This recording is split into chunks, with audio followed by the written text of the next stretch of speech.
Banyak-banyak pintu, Datuk. Ya. Satu pintu tak ada. Pintu Itulah, keluar. kalau ikut Abang Besar tadi, dia kata ada pintu masuk, tak ada pintu keluar.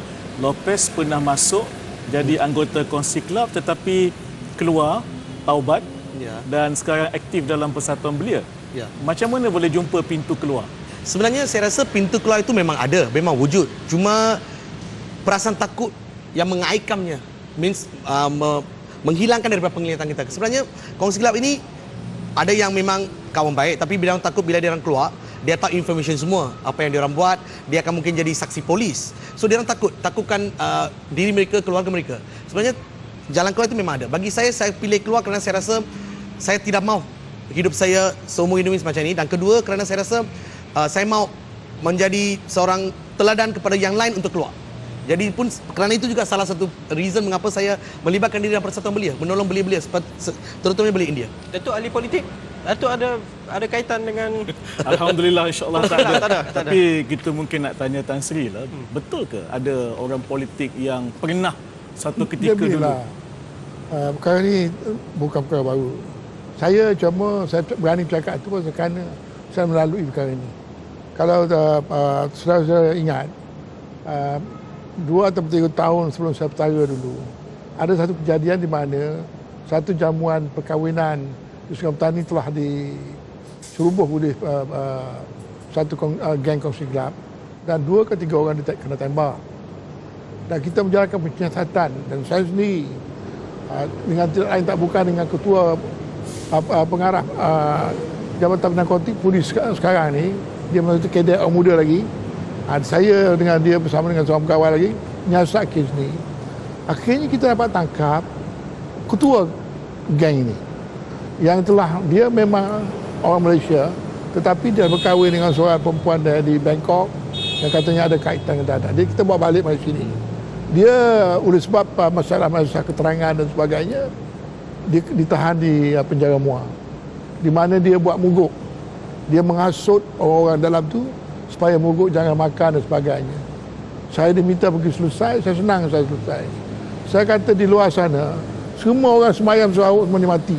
Kerana awak mengedar dadah dan sebagainya, anak orang rusak semua, negara pun rusak pasal awak ada. Awak tak mau makan, tak mau makan tak apa, ini makanan ada. Awak tak mau makan, ini tak punya pasal. Saya bagi tahu, bagaimana. Saya keluar, tak sampai 2 jam, 3 jam, orang mula makan. Pasal orang takut dia tak makan lah. Dia ni selepas saya masih ingat dia bawa kes dia ke mahkamah. Dan kalau saya tak salah saya yang berhormat Kapal Singh yang menjadi peguam dia dan sebagainya. Dia dah dapat writ habeas corpus, dia menang. Tapi dia tak mau keluar. Dia duduk juga dalam tempat tahanan Muar tu. Pasal takut ambil revenge pasal dia banyak dekat 16 orang mati sebab dia ke tak buat tahu, tapi oleh sebab geng dia tu bertindak ada orang mati, ada mayat ditanam dalam parit di Penang pun saya pergi dapat mana. Jadi tapi apabila dia keluar satu hari itu katanya hibur, saya tak tahu, kita tak tahu dia asal dia jangan kacau kita. Dia katanya ada seorang ketua geng jadi chairman ke presiden satu cawangan atau bahagian di sebuah negeri lah. Jadi bagi hint sikit, sebuah parti lah. Sebuah parti? Sebuah parti lah. Parti apa tu? Parti saya tak boleh. Saya itu minta maaf, saya tak mau terlibat dengan saya tahu di Pulau Pinang. Dia heboh dalam paper, maka dia withdraw. Dia withdraw. Ada satu orang lagi itu yang saya tangkap berkenaan geng 3821 yang temu show yang cuba membantu pihak komunis. Dia pun ada saya tengok kadang-kadang dia ikut ahli-ahli politik dan all that. Jadi mau tak mau pada saya ada yang terlibat. Orang kata dia terlibat tu tak apa, tapi saya tahu dia orang terlibat. Tapi dalam pilihan raya ahli politik ada menggunakan ahli Kongsi Kelab atau bagaimana? Ada ke Datuk wujud ke macam ni? Setahu saya tidaklah ya. Tetapi kalau ada tu mudah-mudahan tidak ya. Cuma Tan Sri daripada pengalaman Tan Sri lah ya. Kongsi Kelab ni dia nampaknya begitu canggih sekali. Apa dia? Canggih, sangat sophisticated. Dia punya modus operandi dia begini. canggih tu, yang canggih sekali ialah ugutan. Orang takut. Ugut.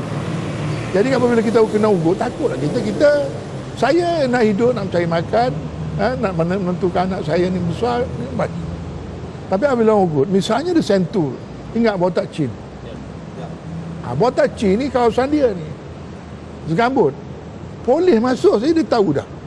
Macam hidung dia tu ada di kata-kata cok corner.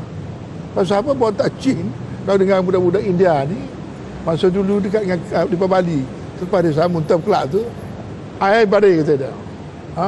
Happy di Bali, hop the body. Jadi orang sayang pada dia. Sayang ke takut tak tahulah. Tapi kepada saya takut. Jadi kita masuk saja orang tahu. Ya. Berdasarkan kepada temu bual saya dengan ahli-ahli kongsi gelap dan juga ahli kongsi gelap yang menyepi ni, Lopez, mereka lebih cenderung kepada ni rasa ke peringkat antarabangsa kerana ada isyarat-isyarat tertentu yang dikongsi di peringkat antarabangsa sekaligus dapat membantu mereka terutama dalam aspek ekonomi, perniagaan dan sebagainya. Ini ceritanya macam mana, Lopez? Nah, sebenarnya kalau ikut Malaysia, kita masih kalau ikut kongsi gelap, Malaysia masih kira third world. Masih kira third world. Kalau kita pergi ke Taiwan, ke China, kongsi gelap dia memang dalam politik memang sudah masuk dah. And Japan, memang kongsi gelap control the business, dia orang control politik.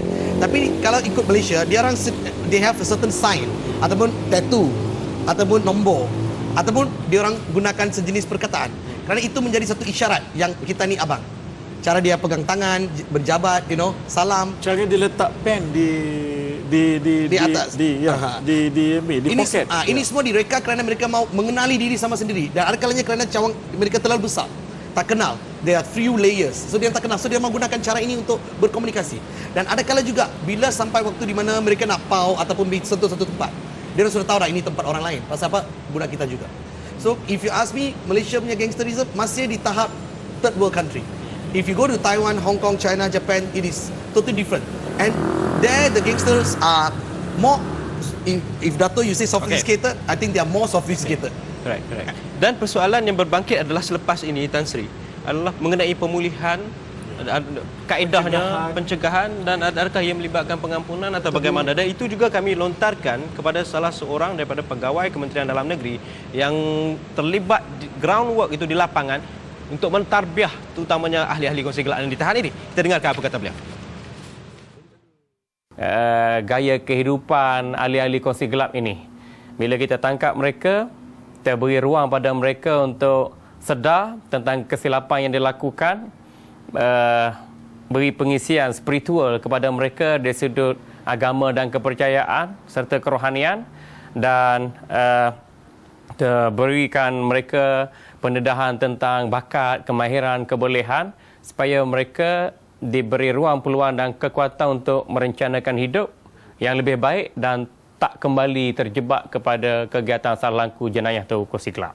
Sepatutnya bakat, kemahiran, ketaatan setia kawan itu disalurkan kepada perkara yang positif. Seperti membina sebuah keluarga yang bertanggungjawab, tanggungjawab pada isteri dan anak-anak, tanggungjawab pada keluarga, pada masyarakat, sumbangan pada agama dan kejiranan setempat. Sepatutnya. Jadi kalau kita menyalurkan bakat, kemahiran, keberanian, ketaatan itu pada perkara yang negatif, penghujungnya adalah kesusahan, mungkin juga kecelakaan, dan lepas kematian mungkinnya kesengsaraan. Kita berehat seketika, kita kembali selepas ini sudut pandang.